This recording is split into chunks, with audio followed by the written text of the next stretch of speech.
Back to the public meeting on December 11th. And we do have a motion for an item that was discussed during our in-camera motion, or during our in-camera session. I'll turn to Councillor Wegener.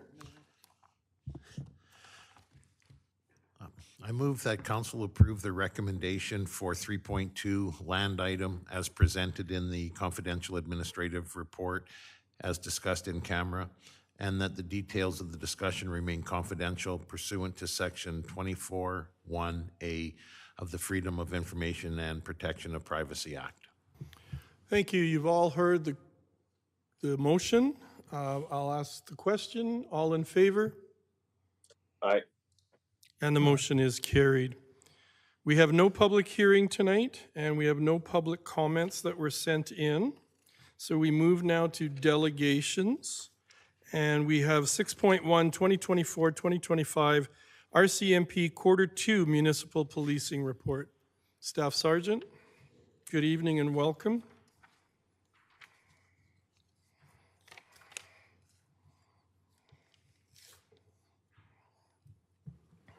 Good evening, Your Worship, Council. All of my comments will be made through this AO to the Chair and the rest of Council for the duration of the presentation for ease. And again, thank you for giving me the opportunity to appear for you again to provide you an update on our policing activities and our community safety efforts for Quarter 2, which spans the 1st of July 2024 to September 30th, 2024.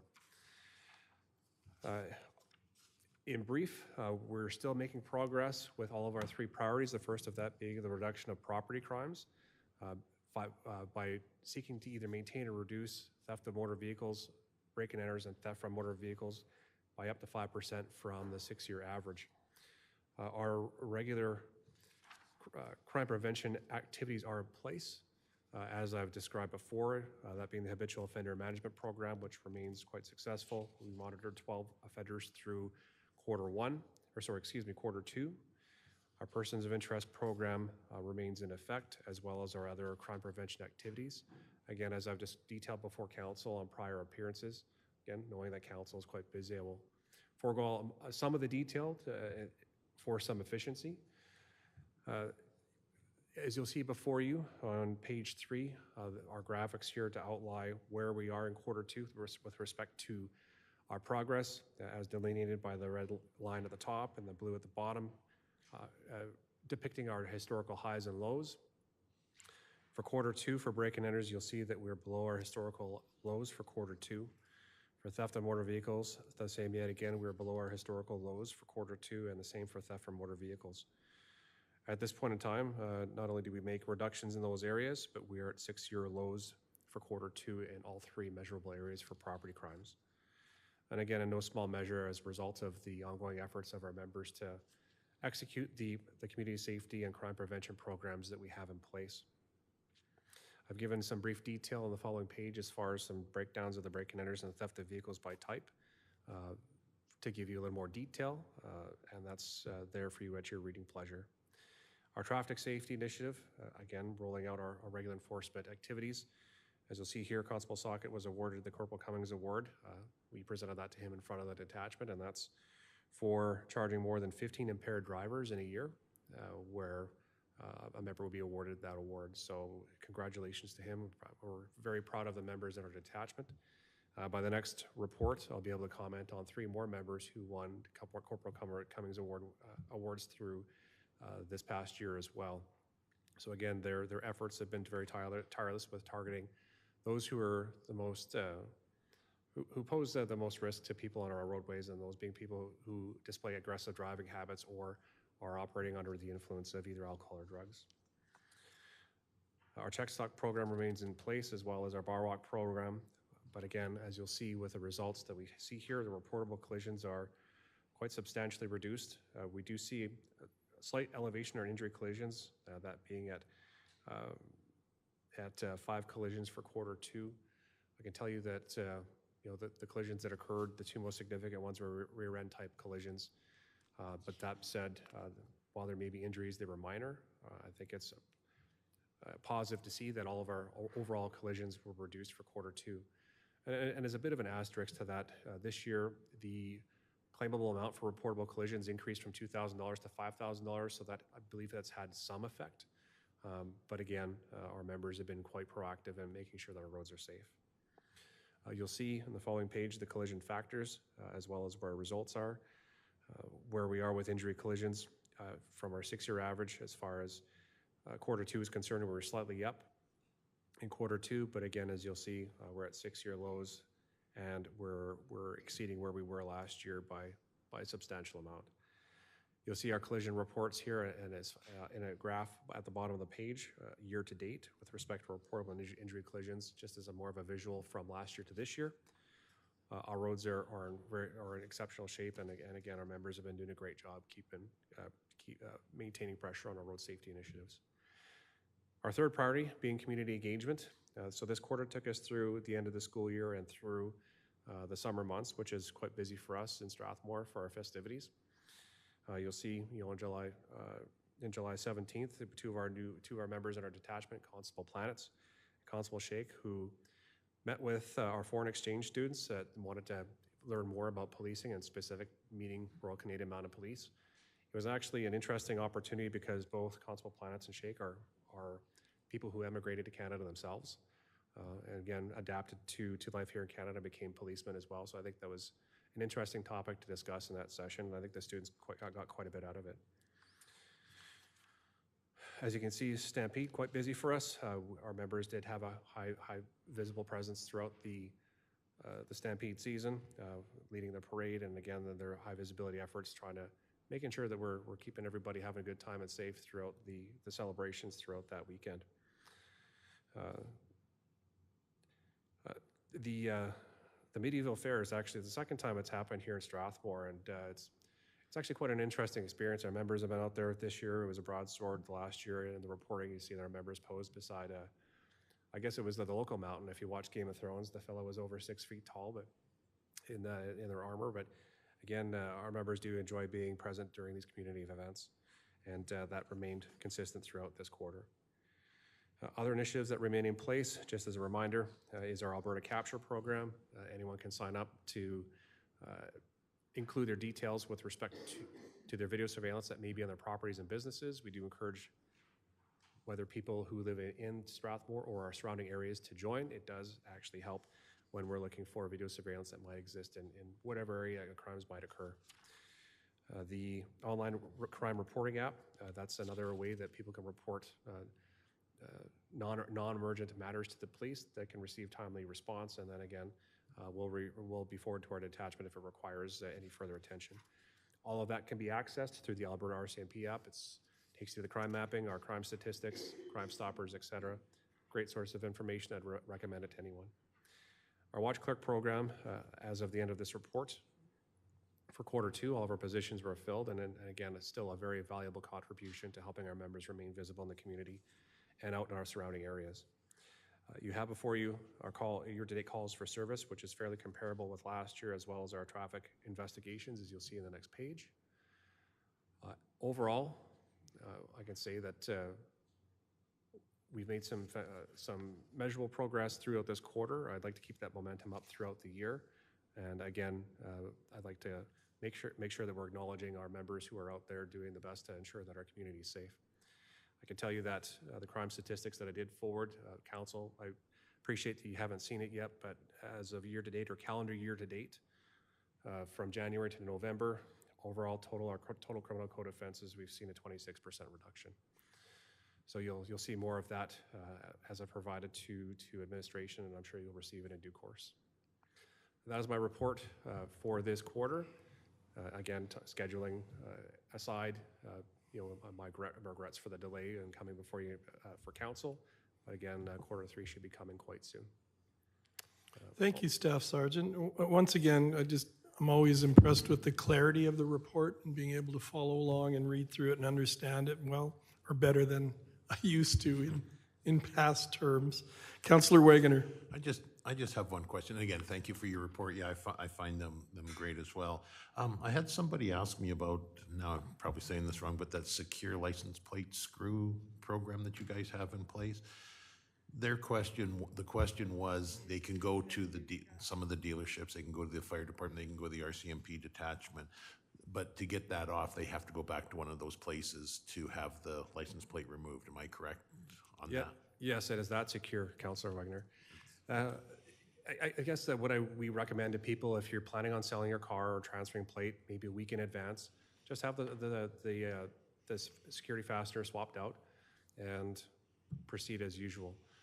Quite often, I can tell you, I've had the same license plate since I came to Alberta in 2011, and the same plate's been on my vehicle since. So I guess it depends on how frequently you change your plates. If people regularly change their plates or they're in the practice of moving through cars frequently, then maybe this program isn't for them. But we offer that free of charge. In fact, the dealerships have gotten on board and they've, again, assisted with some purchases as well and made that kind of standard. It's one small thing we can do to help prevent license plate theft for a variety of reasons that we've described before. No, I appreciate that, and I thought that was going to be the answer, but I didn't want to tell this person that it definitely was without confirming, so thank you. Thank you, Councillor Wagner. I have a question for you, Staff Sergeant, and it has to do with the province's strong reduction in speed radar cameras. And I think it's coming in effect in April. Is that accurate? Basically, my question is this: if it comes through, can you comment on what impacts we might feel, or are there areas that we have used radar cameras on rural roads in the county or the town, and how that might impact the roads and safety? For the town of Strathmore and the rural areas that we police, this will have zero impact at all. It's not in use in Strathmore, and as far as I'm aware, not in none of our rural areas. So what you see in this reporting is what you can expect to see going forward in subsequent reports. And again, as I'd stated, it's going to have no impact in our town limits as well as our area that Strathmore RCMP polices. Thank you. Councillor Peterson. Just to follow up on that, now that there's so many radar units that will be available, I was thinking maybe we could put some on the highway here. You know, they're low cost, but what I really wanted to say is that a 26% reduction is headline news, and how good is that for people wanting to come to this community and for the people who live here. It's amazing. Strathmore is a safe community, and again, when I first came here almost 10 years ago, I saw that in the community, which drew me to the area and an area where I wanted to raise my family. And I'm proud to say that we're doing what we can to help make that the same opportunity for others who currently live here and who want to live here. I guess the hard part now is maintaining that. So that's the only part that's going to be difficult, but we'll try our best. Again, all of our members are out there to do what they can to ensure all Strathmoreans and our surrounding areas are safe. One last question. I think it's probably an easy one. Are you finding a lot of people are responding with the doorbell cameras and registering? The registration isn't moving at a pace that I would prefer. With that said, when our members have been out conducting investigations, all residents, for the most part, I guess in nearly all cases, are very happy to provide footage when they have it. They provide it in a timely manner, and with technology these days, it can happen quite quickly. So we've received a lot of cooperation. But again, the registration, I know it takes a few minutes to do, but it does actually help save some time if we can pre-identify who may have cameras. Let's just say an incident happens at 2 o'clock in the morning. It's a few people we have to wake up in the middle of the night that might not have footage. And it could make the difference should something serious happen. And maybe that's something we can share on our councillor pages too. If we could get more people involved in registering, that might be a good help. Councillor Mitzner. Could we share in one of our when our utilities go out, perhaps? That would be good, because then they're getting it at home. Thank you. Any other questions or comments for our Staff Sergeant?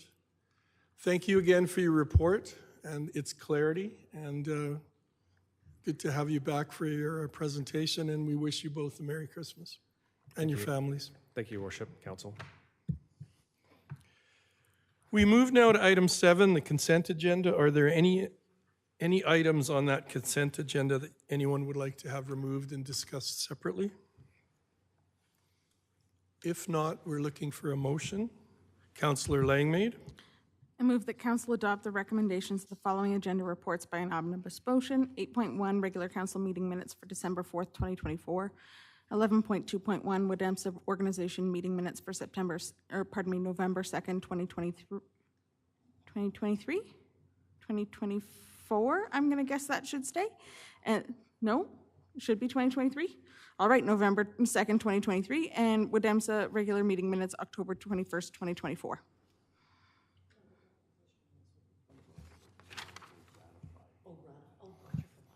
Thank you for your motion. You've all heard the motion. All in favor? In favor.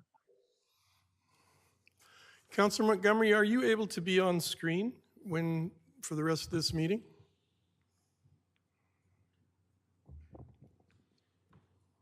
I can turn it on for votes, sure. Thank you. We move now to item 9, business. We have no business. We move then to item 10, 10.1, intermunicipal development plan bylaw number 24-15. Good evening, Chuck.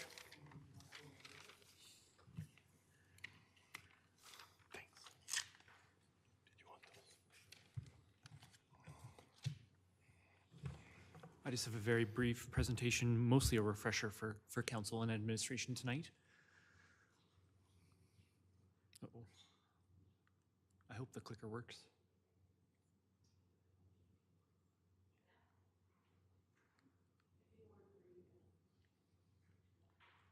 Sorry, everybody. Okay, and then try the... All right. Oh, there we go. All right, thank you.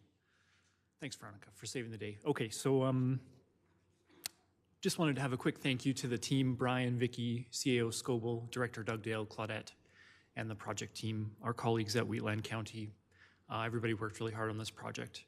My presentation, very brief overview of the IDP happenings to date, and then I'm going to go over some of the amendments proposed tonight. So the MGA requires that municipalities that share a boundary but are not in a growth board have an IDP. Strathmore and Wheatland County both left the CMRB in March of 2022. We're required by the Ministry of Municipal Affairs to have an IDP with Wheatland County, and the deadline to adopt the IDP is December 31st of this year. Strathmore and Wheatland County were successfully awarded the ACP grant for the IDP, which is great news. Recent happenings since you saw me last was October 2nd. So on October 1st, Wheatland County held a public hearing for their IDP. They gave first reading and second reading with some amendments. October 2nd, we held a public hearing and gave first reading. October 2nd, both municipalities exchanged some memos and proposed amendments. And then December 3rd, Wheatland County gave third and final reading to the IDP as amended, and it's the same IDP in your report tonight. So I've provided commentary on each of the amendments to the IDP in your report package there. I'm not going to go over everything. Page 35 of 138 is new since you saw me last of October 2nd. If there's one page that you have to read, it's that one. I'm not going to go over all these policies. We were very close. Last time, I think we were down to one policy, one word, and this is the key figure in my presentation tonight. This is figure 5, future development scenario. This is on page 52 of your agenda package. Just for a refresher, the green boundary is the town's boundary. The green kind of hatched area is the urban referral area. The area structure plans both in Wheatland County and Strathmore are labeled in pink. The IDP area is yellow. And then the future business area is that purple kind of orange hatch. And then the predominantly agricultural area is that brown hatching. So this was the Sorry, one... Chuck, and yes, of course. just before you go Yeah. on, I'm sorry to interrupt you. That pink shaded area, those area structure plans, I believe CAO Scoble said they're already in place like 10 to 15 years. Okay, thank Yes, you. Your Worship. Yep, that's correct. Thank you so much. So kind of the policy that we were most interested in last time was policy 2.4.1. And it reads future commercial. So this applies to the following policies apply to the lands identified in this future business, future development scenario, sorry, figure 5. Policy 2.4.1, future commercial and industrial development on lands not within the town's municipal boundary shall be directed to those areas identified as future business areas in the future development scenario, see Figure 5. So we were very interested in this word should and shall. The county proposed the word should, and we like the word shall. Right now, it's presented as the word shall, and we've kind of held our ground on this one. I think it's important that we did. And I think that was the biggest policy kind of that we had to talk about tonight. Here is the rest of 2.4. There's an amendment to 2.5, and then the recommendation tonight is quite a long recommendation for council to read, but we're essentially asking for second reading as amended and third reading tonight. Myself, CAO Scoble, and Director Dugdale are available for any questions. Thank you, Your Worship. Thank you, Chuck. Any questions regarding tonight's presentation and the IDP that has been sent to us in our agendas?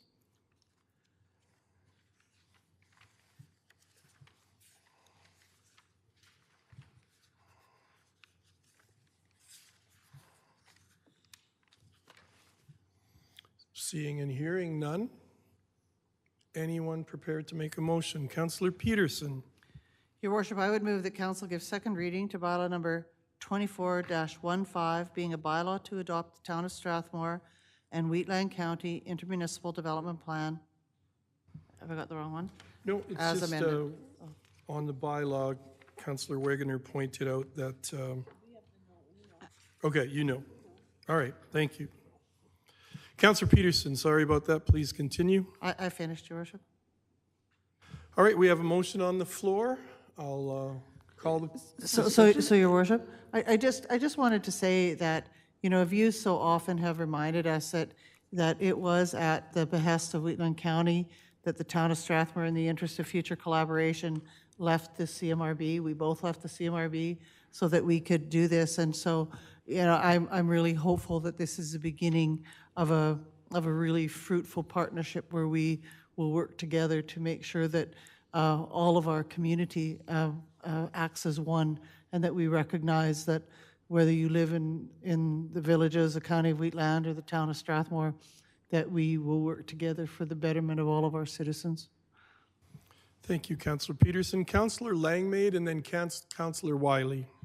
Thank you, Your Worship. I just have a procedural question. Looking here in our skeleton minutes, there was in our booklet, there was a motion that came before the motion that was read by Councillor Peterson to accept the amendments that had been proposed. And I'm just wondering if I could get some feedback on whether we need to approve the amendments first, or whether we can go through second reading and then do the motion with the amendments. Thank you, Worshiping Council. You can give second reading and then make the amendments thereafter. Just have to be done before third reading. Perfect. Thank you very much. Thank you. Councillor Wiley? Or sorry, Deputy Mayor Wiley? Yeah, I was going to ask the same thing. All right. So that doesn't preclude us from having the vote on this one then? Thank you.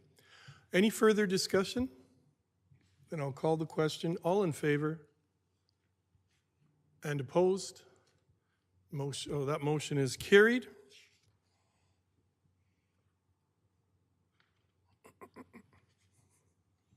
Councillor Langmaid. I got a big jug of water, so I'll read the long one. I move that council accept the following amendments to bylaw number 24-15, being a bylaw to adopt the Town of Strathmore and Wheatland County Intermunicipal Development Plan.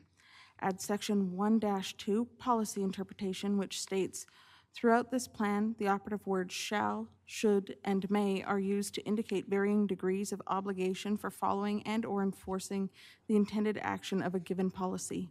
These words are to be interpreted as follows. Shall policies are those that are mandatory and must be complied with.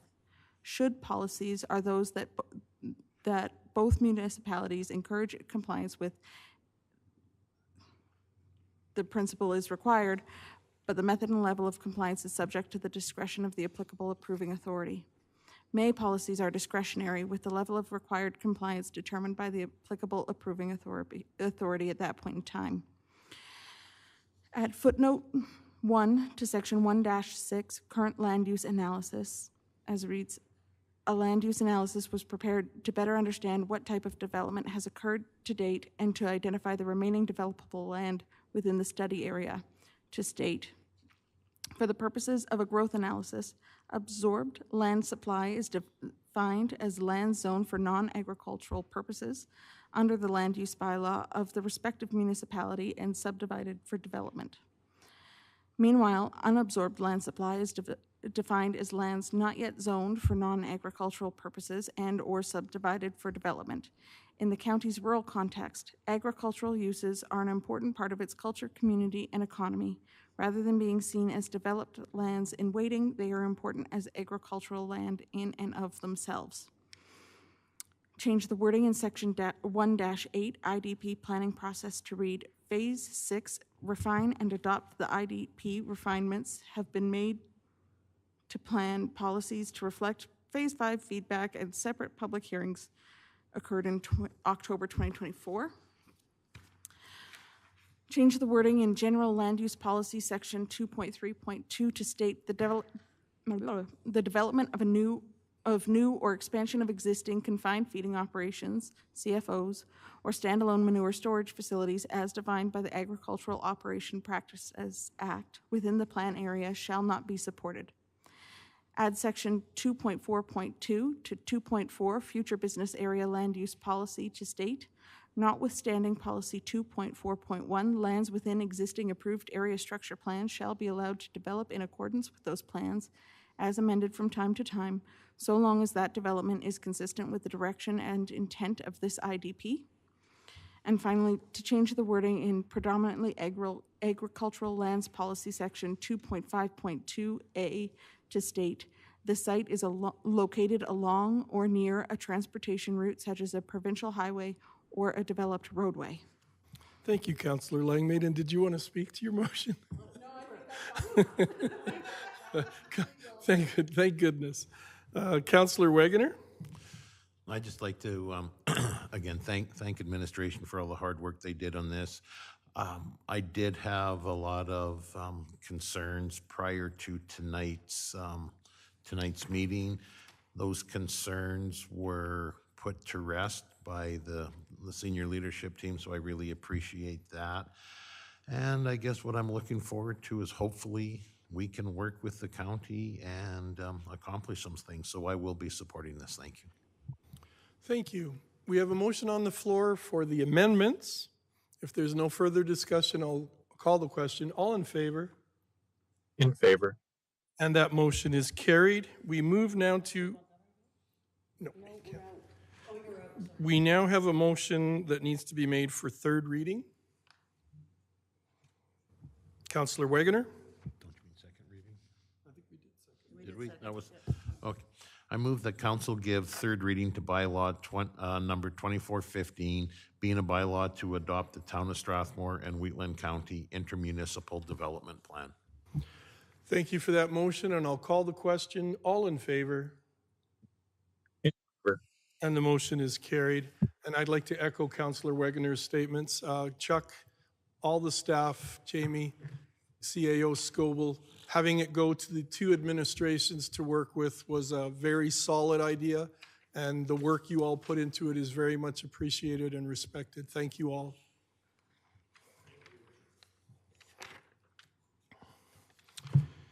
We now move to 10.2, the municipal election bylaw number 24-18.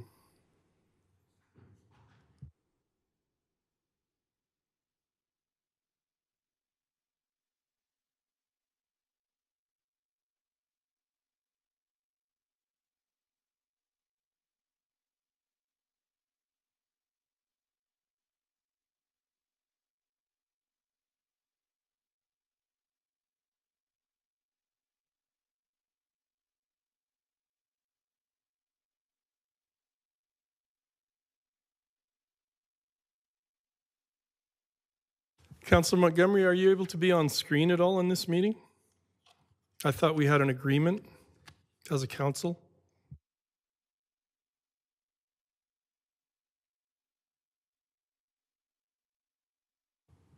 Councillor Montgomery, have you left the meeting?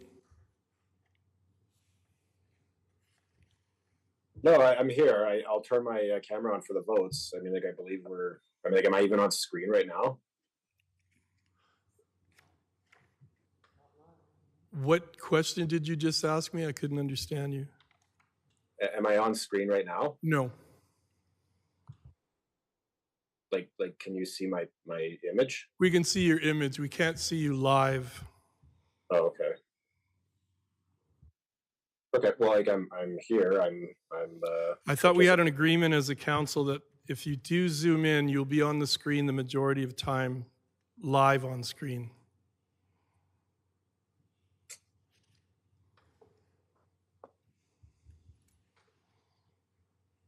Okay, understood. Carry on, Jonathan. Good evening.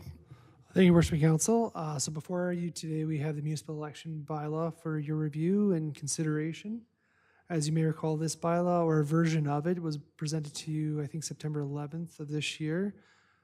Having said that, there have been some amendments to it since, as we've kind of spoken more with the province and with our colleagues in other municipalities and kind of learned more about the impacts of Bill 20 on the next election.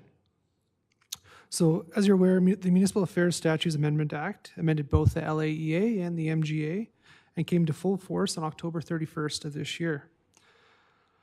If council is agreeable, what we could do is just go through the bylaw together, page by page, and I'll kind of highlight some of the bigger changes to the bylaw, and I'm willing to answer any questions that you may have during that time. Sure, that sounds good. Sure.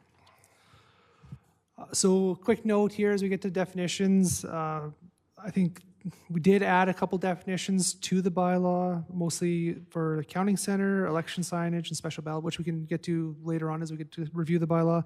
The main thing I want to just discuss here is we did delete quite a few definitions. All those definitions had to do with voting with tabulators.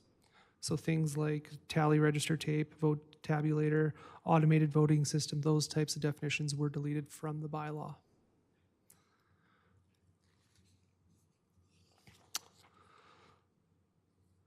Later, I think right after this item, administration will be reviewing with council the election signage bylaw. So we do reference that bylaw in this bylaw, but mostly just to say that all election signage will be done in accordance with that bylaw. Just if anyone's looking at this bylaw, they'll see that there's another bylaw to look at if they have more specific questions. Council will need to appoint a returning officer and substitute returning officer no later than June 25th. However, you can see in your agenda packets, we did recommend that you do appoint those positions tonight, and that's just because nominations could be received starting January 1st of the upcoming year. And I apologize, those motions aren't in your skeleton minutes, but they are in your agenda packet. However, a quick note on that, we will be posting the returning officer position in the coming weeks as well, so those motions will probably be pretty temporary. Does council have any questions about anything that you see on this page, or? I do. Okay. Councillor Wiley? Yeah, so on page 68, section 6.2, it says a candidate's deposit but will return to them in accordance with section 30 of the Act. Yep. And when I go to definitions, the Act refers to the Local Authorities Election Act. Yeah.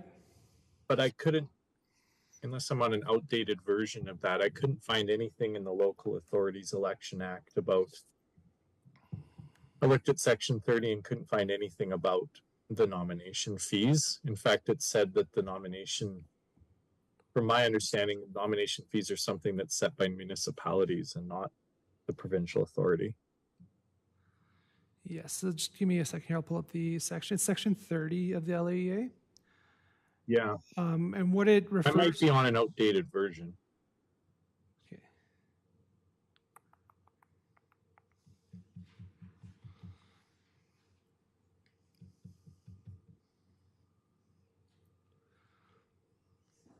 So section 30, subsection 2, outlines when the deposit would be returned to the candidate. So I think you're thinking of section 29 that allows the municipality to set that deposit number. And so as this municipality has in previous elections, we've set it at $250. And how that deposit would be returned to the candidate is if they are, one, elected 2, if they receive at least half of the total number of votes cast for a candidate who won office, or 3, if they withdraw, I think within or more than 24 hours before nomination day, which I believe in 2025 will be September 22nd.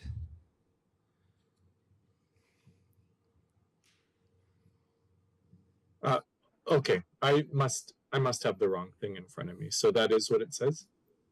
Yeah, that's disposition of the deposit, section 30, subsection 2, and then it Does goes. it need to say 30 subsection 2 or no? That's fine. I beg your pardon, I missed the question. For 6.2, does it need to say the candidate's deposit will be returned in accordance with section 30 subsection 2, or is it fine just as it is? Ultimately, it's up to council, but I think it's fine just saying section 30 because that would cover, I think, everything within that section, including subsection 2. Okay, thank you.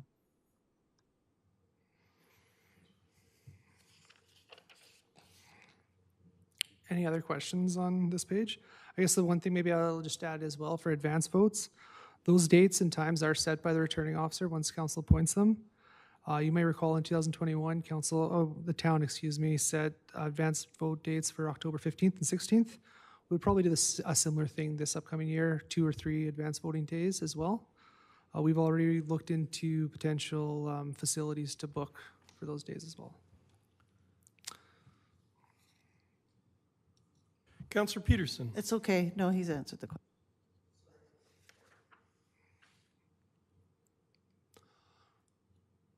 All right. So we are recommending that council continue with institutional voting and incapacitated voting. Institutional voting is when we go to different institutions. So in 2021, we went to Wheatland Lodge, Aged Care Sagewood, and Strathmore District Health Services to collect ballots for a period of time. And then incapacitated voting is when the town would send 2 DROs, or deputy returning officers, to electors' homes to collect their ballots, essentially. While we are recommending that those stay in the bylaw, our preference and our probably strategy would promote special ballots more. But ultimately, it's up to council whether or not you would like to keep it in the bylaw. Your worship, if there is a group, so what happened, after the last election, I was asked by a seniors community how they would go about requesting being one of these institutional voting stations. So I did say I would ask the question and how they would go about making a request. They would make it to the returning officer. Is that what they would do? Through your worship, absolutely. I think if they were to reach out to the returning officer could make that decision and look into one availability of election workers and whether it fits the parameters in place. For I did note that there was no guarantee, but if they know the process. Thank you. Councillor Langmaid. Thank you, Worship. I do have just a little question here. So I see the deputies and the deputy returning officer, but I'm a little unclear when I read through the bylaw how a deputy return officer is appointed, hired. I'm not sure how that works. There's not a definition of what a deputy return officer is. There's a substitute returning officer defined, but what is the difference between those two, and how are those positions chosen? Through your worship. So a substitute returning officer is actually appointed by council as well when you appoint the returning officer. And they are the stand-in for the returning officer if they're unable to perform the regular duties of returning officer. The deputy returning officers, they're appointed or delegate that authority from the returning officer during the election day to collect ballots and kind of help people with the actually voting process. Okay.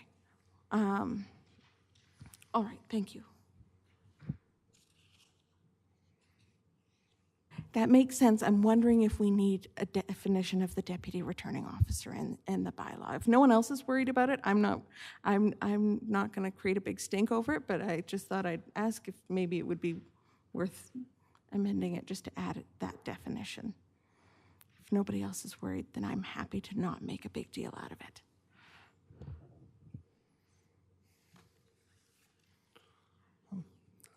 Okay, thank you.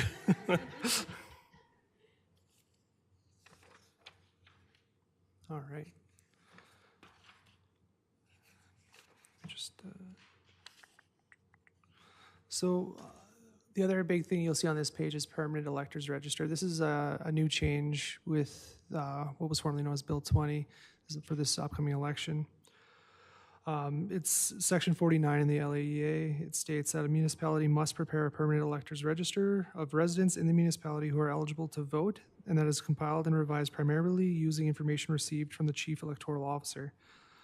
Not only that, we must also enter into an agreement with the chief electoral officer, and I can confirm that the town has received that data sharing agreement from the province, and I believe it's been fully executed at this point. So what Elections Alberta is going to be requiring from the town in this agreement is some spatial data from us, so physical addresses, that sort of thing. They're going to be requesting that we submit all of that information to them by March 1st. And then we should be able to download a municipal register of electors by, I think, May 1st of this upcoming year. And then part of that information sharing agreement also is we'll need to update Elections Alberta following the election as well. And so we have until January 12th of 2026 to update that electors list. This is a new, I guess, wrinkle in the LEA for us to manage. It is going to be up to the municipalities to maintain. So we have been working with our GIS team to make sure that we have all necessary information.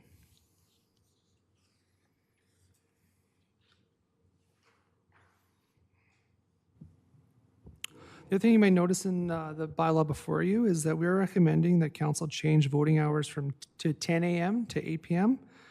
In 2021, voting hours were 7 a.m. to 8 p.m. This made for a very long day for staff. I think we try to get to the voting station probably about 6 a.m. or I think I was there at 5. I think Kara was as well. So that becomes a very long day. And the fact is that this upcoming election, we're going to actually have to count ballots by hand. Although we will have a second team there, but the returning officer and quite a few members of staff will also be there for the duration of the period of time. So we are requesting that council change that voting hours to 10 a.m. to 8 p.m. We will, though, advertise advanced voting, special ballots, and all the other opportunities for residents to vote as well. Thank you, Jonathan. Councillor Wiley and then Councillor Langmaid. I was just going to ask you, from previous years, there was many people still arriving after 8 p.m. There's always a bit of a trickle, whether at the start of the day or at the end. I think 2021 was a difficult election just because it was a pandemic election, so there was a lot of external factors that we were trying to account for. This election, we do think with the expansion of special ballots and opportunities for advanced voting, that I think we're hoping that there won't be as much of a rush at the end of the day. It's not so much the end of the day, the 8 p.m., that I think it causes a little bit of stress for staff. It's the starting the day at 7 a.m. versus 10 a.m. I just think if it's well publicized, between all the advanced polling opportunities, a 10-hour shift ought to be enough for anyone who's makes that a priority to make it to the election. So I'm fine with that change. Thank you. Councillor Langmaid. Thank you, Worship. I just have two items. As for the voting hours, I'm fine with starting at 10 a.m., but I would like, if on the advanced voting days, if we could have a day where it's open early, Sure. just to accommodate people that have different schedules that might not be able to make it in the afternoon and evening. They do have a chance to make it in the morning at an advanced poll, if that's possible. And then I just have one question about the permanent electors register. Is that a register that candidates have access to? Do you get a voters list? Forgive me, I don't know if I'll have to just consult the LEA, but I don't believe that will be circulated with candidates. No? Okay. I know in some municipalities you can. I was just curious because we were silent on whether that would be available to candidates, whether a voters list would be available to candidates or not.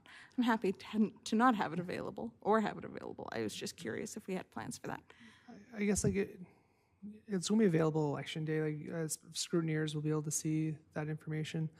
I think we're still, like, from my perspective, trying to figure out what this will actually look like with Elections Alberta. When will we get that electors list? They're hoping to get it to us by May 1st. And when will those updates happen after that? I think one of the things our communications team will be doing in the new year too is advertising how residents can update that list, get their information involved, and register to vote. So there's a few details I think that we're trying to figure out on just how that works. This is a new process, and I know Elections Alberta has been trying to adapt to this new process. So, Perfect. Thank you very much.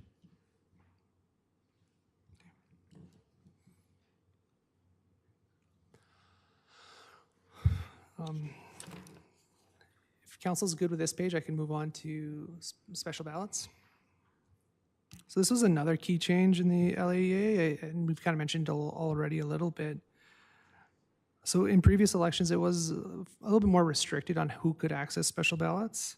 However, there was an amendment to the LEA, section 77.1, that states an elector whose name is contained in the permanent electors register and who is unable to vote at an advance vote or at the voting station on election day may apply to vote by special ballot. So the process for special ballots is actually quite defined within the Act itself. So that's one of the reasons we didn't feel the need to also include in our bylaw. It's a little bit easier to point to the Act where possible for this type of bylaw anyways. Any questions about that? So I guess the main takeaway there is that it's a little bit more open. If you can't vote now for advance voting or election day, then you'll be able to vote by special ballot.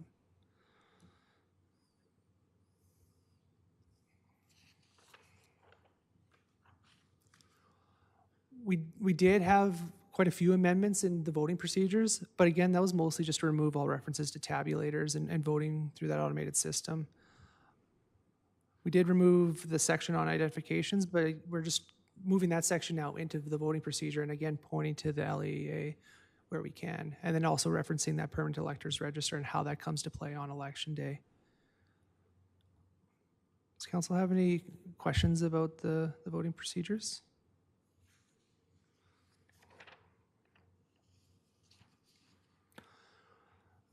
So probably the bigger impact, and probably even more so than the voting procedures, is the post-vote procedures. And the reason why I say that is that we are including some sections in here that have to do with the setup and establishment of a counting center. That's 16.1 and 16.2 of this bylaw. So this allows the returning officer to designate a counting center and potentially start counting special ballots, advance vote ballots, and institutional ballots at 7:30 on election day. This it's a half hour, but that head start could actually save us some time. I know other municipalities are predicting that the counting of ballots will take hours, and we're probably in a similar boat as well. So I think the sooner we can start to count these ballots, the better. So what this could look like is that the voting station would still be open from 10 a.m. to 8 p.m., but the returning officer will give notice to candidates, scrutineers, that staff will start counting these ballots at 7:30 in the designated counting center. So to be specific to our election, staff has looked at booking Civic Center for our election again this upcoming year. Potentially we could use the Chuck Mercer Room or a portion of the Civic Center as a counting center. Councillor Wiley, or sorry, Deputy Mayor Wiley again. Yeah, so back to 16.2, why wait till 7:30? Why not earlier? Yeah, unfortunately, that's a requirement in the LAEA. It only allows us to start counting ballots at 7:30. Ideally, we would start counting even that day for those advance vote ones when we get them, depending on how many ballots we get. If we get a lot of ballots on advance votes, it'd be nice to count them earlier, but that is as early as the LAEA will allow us to count. Okay, thanks. And just so the public at home knows, this is a change that the province brought in. It's manual vote counting. And the city of Chestermere did manual vote counting almost as a pilot in June. And it took from 8:30 when the polling stations closed till 4:45 in the morning for the results to come in. And the mayor, the new mayor of Chestermere, told me that it tripled the cost of their election. So this is something the UCP government put in. They did away with electronic voting machines that are not connected to the internet. They've done manual vote counting. It's incredibly long, and it's triple the cost. CAO Scoble, can you tell me what we budgeted in 2021, or Director Rusk, for the 2021 municipal election? Total costs? I believe it was 30,000 in 2021. And what have we budgeted for 2025's election? 150,000. Sorry, There you Kevin, it's 150,000. We've budgeted 150,000 from 30,000 for manual counting. Thank you. I just wanted to get that out to the public. While we're trying to save money in our budget, this has been downloaded onto us, and I asked if there was a way for the provincial government, and our mid-sized cities mayor's caucus asked if the provincial government would help with funding of all municipalities, and I don't believe it's going to happen. So that's something I believe the public should be aware of too. Thank you. Jonathan? Thank you, Your Worship. That kind of brings us to the end of the major changes within the bylaw. We did add some other legislative language in here about severability in the bylaw. And then obviously we want to repeal the previous elections bylaw as well. I'd be happy to answer any questions that council may have regarding the election bylaw or the upcoming election. Councillor Peterson? Your Worship, I have no questions. If no one else does and you would entertain it, I'm ready for a motion. I would move that council give first reading to bylaw number 24-18, being the municipal election bylaw. Thank you for that motion. You've all heard the motion. All in favor? In favor. And that motion is carried. And I would move that council give second reading to bylaw 24-18, being the municipal election bylaw. Now that we have a second reading or motion for second reading, is there discussion on the motion? Seeing none, all in favor? In favor. That motion is carried. Councillor Langmaid. I'd like to move that council give unanimous consent to give third and final reading to bylaw number 24-18, being the municipal election bylaw. I'll now call the question. All in favor? In favor. And that motion is carried. We move now to item 10 point. Oops, sorry, One more. Jonathan. Oh. Oh, that was Still motion third 4. reading. Thank you.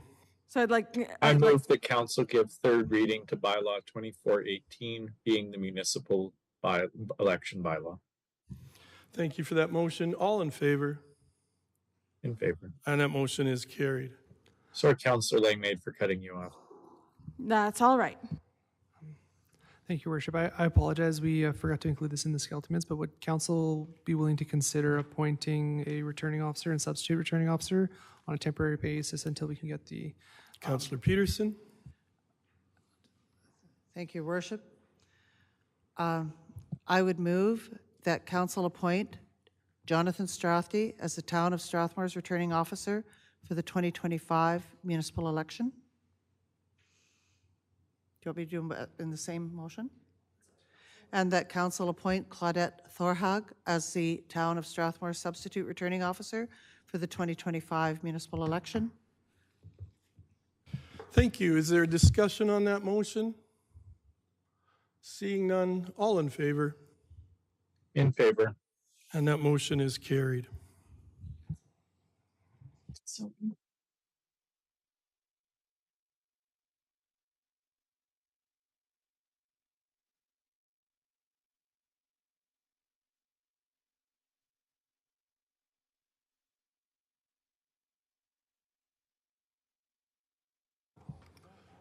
Jonathan, are you presenting the signs bylaw? Oh, Veronica is.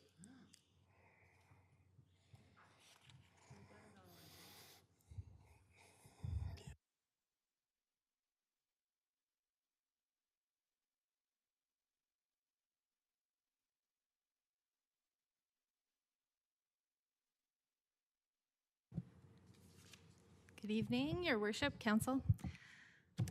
I'm here to present you with updates to election signs bylaw, the election signs bylaw. During the September 11th Committee of the Whole, it was discussed and by Council, and administration was given direction to look at the following updates. So there is the expansion of definition of 2.3 for election signs. To clarify, there we go. To to clarify, it can be in a variety of materials as long as it still aligns with the size and placement requirements set out in the bylaw. So that reads now as follows. Election sign means any temporary physical placard in a material that is able to abide by the guidelines set out in this bylaw, promoting a candidate and or political party during a provincial or federal election or any election or by-election held pursuant to the Local Authorities Election Act, revised statutes of Alberta to the chapter L-21 and amendments thereto. So this really came out of the conversation as to, what constitutes that sign, and the discussion really was, as long as it's fitting within that 1.5 meter square size restrictions, it can be in any material. Were there any questions on that change? One of the areas also expanded on in that definition is to cover more than just municipal signage, which leads to that second request that came through on the 11th, and that was clarifications on the type of elections this bylaw covers. So sections 3.1, 3.2, 3, and 4 were all added to provide more information on the fact that this applies in some way, shape, or form to also provincial elections, with the caveats that there are additional rules that may be set out by the provincial government for things like roadways that they maintain. So that's on 3.1, 2, and 3, and 4. So we also looked into the request for consideration for the distance from intersections and curbs to be 15 meters instead of 30. And that change was made in 3.8B. Sorry, Veronica, could we go back to 3.5? Sure. I have a question.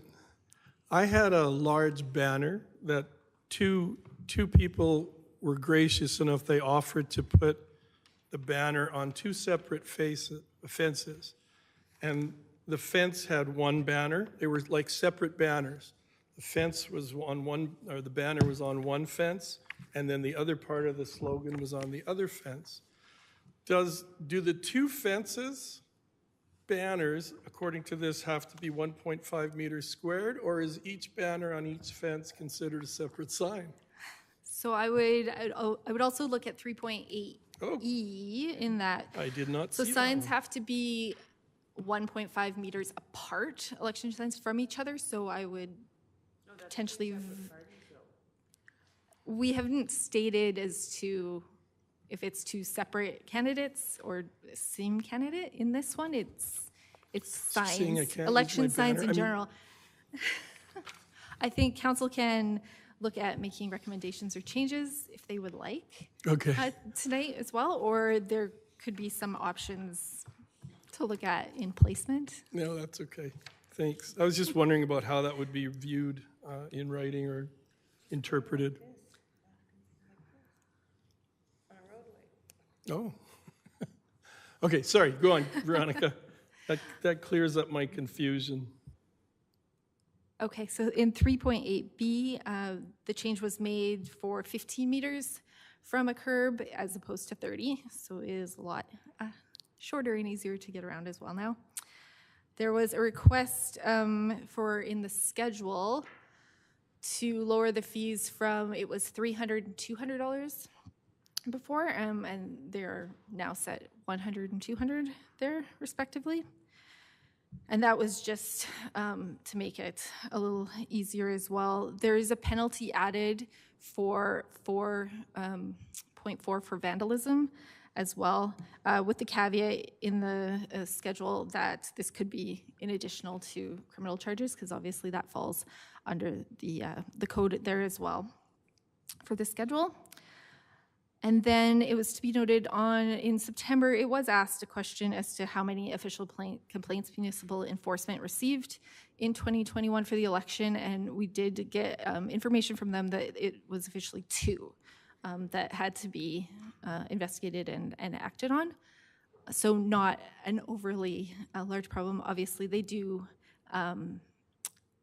deal on a one-off basis and have those conversations before anything penalty-wise is awarded or would be awarded. So at this time, I'm happy to answer any other questions you may have. Any further questions for Veronica on the sign bylaw? Seeing none, Councillor Peterson. Thank you, Worship. I would move that council give first reading to bylaw number 24-19, being the election signs bylaw. Thank you for your motion. All in favor? In favor. And that motion is carried. I would move that council give second reading to bylaw number 24-19, being the election signs bylaw. Thank you for that. And now we have a motion for second reading. Any discussion or debate or comments on that? Seeing none, all in favor? In favor. Councillor Peterson.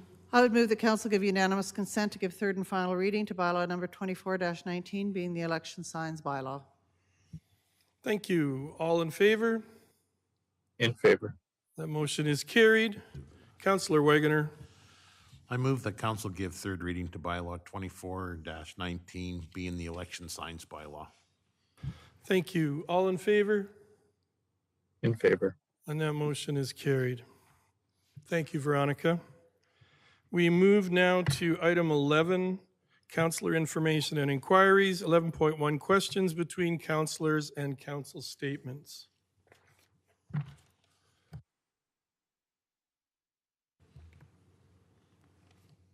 Seeing none, we pass the board and committee reports in the consent agenda. 11.3, question and answer period.